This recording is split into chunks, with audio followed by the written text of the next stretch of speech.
Hello, I'm Harvey Schulman. I'm a solicitor. I'm a member of the Visa Kings global team.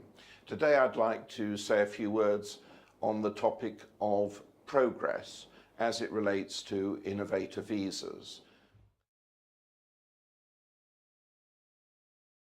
When you come to the end of 3 years, assuming that you've passed all the checkpoints satisfactorily, and I've discussed what that means on another talk, you have to show, in order to gain settlement, which obviously would be a prime requirement of yours, that you have made what is called significant progress in the development of your business, and you have also made quantifiable achievements. So it's significant progress and quantifiable achievements. And that is what the endorsement body is going to look at. In this particular talk, I'm just going to consider one of these two key aspects, which is significant progress. At the checkpoint level, we've noticed that the test is reasonable progress. But at the settlement test, after 3 years, reasonable appears to have increased to significant. There is no definition of what significant means that is obviously written down, and only time and experience will show exactly what that is regarded as meaning. But as far as progress is concerned, there are 5 particular things that are mentioned against which the test of progress can be judged. So what I'd like to do now is just go through what those 5 things are and think about whether they present major problems. So, the first one, I've mentioned significant achievements, and the test against which this is judged is the business plan that you submitted and which played a big part in getting you the endorsement. So, there will be reference to your previous business plan.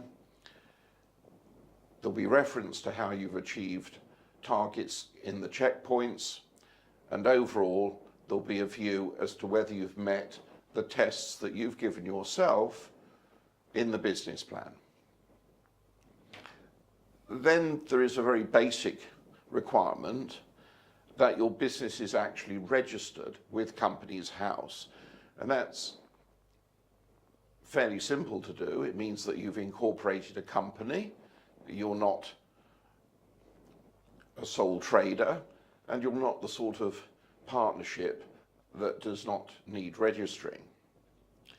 You have to be listed as a director or member of the business.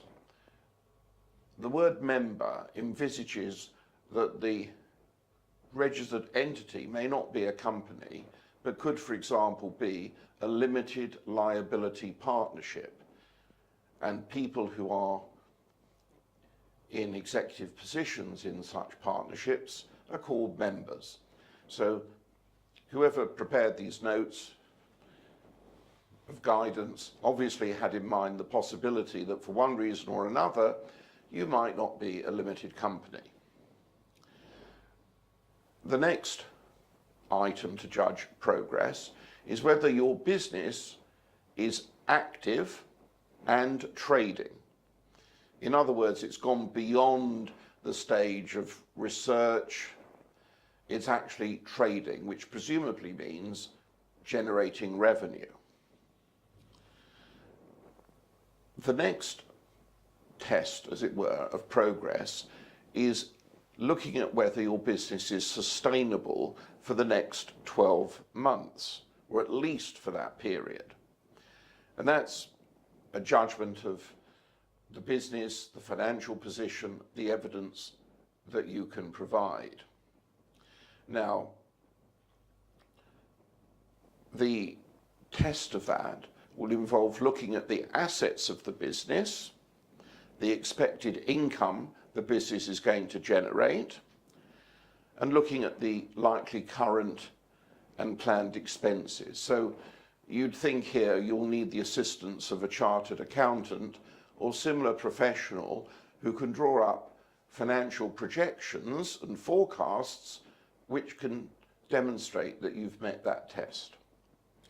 And now we come to the final item that is listed, and that is that you have played an active, key role in the day-to-day management of the business, or as I should really say, in the development of the business. This clearly envisages that you are not the sole person involved in the business, in the key decision making, because were that the case, I've no doubt the guidance would have made that clear. The importance is that you have a key role, and it's an active role, but obviously the Home Office recognise that no growing business can be run by one person alone, but unlike the Tier 1 entrepreneur route, you certainly have to be more involved than simply being one of a large team with fairly limited responsibilities, even though such responsibilities may require you to put in quite a lot of work. So, those are the criteria that you need to consider. Clearly they are achievable, but they require constant monitoring by you to make sure that your business plan is effective and that you're going after 3 years to qualify on meeting this test of progress. I hope you found that helpful. We're always happy at Visa Kings to answer questions, and we look forward to hearing from you. Thank you very much.